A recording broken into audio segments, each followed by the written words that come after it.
غبية.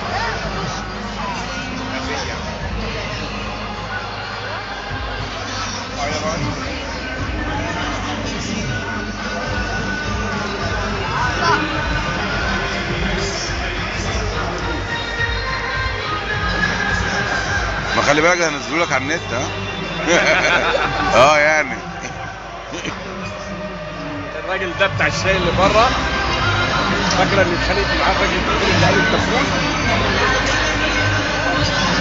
يبيع كوبايه شاي ب2.5.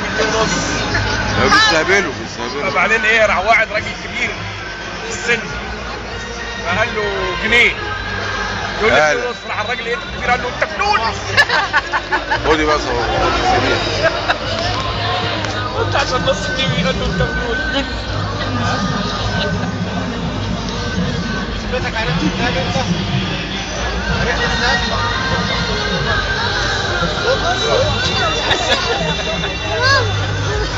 طب ما برضه انا عايز ايه؟ لفه بديك حقك عشان مش هرجعها تاني.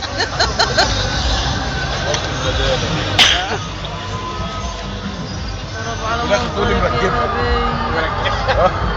انا قلت طول ما الناس كانت قاعده فين وانت لوحدك قاعد. خد الشوف ده مش عمرو مصطفى. عمرو مصطفى يقول لك كل الافلام. بابا بص. لا عيب عشان عادي يا بيه، عيب. خالد؟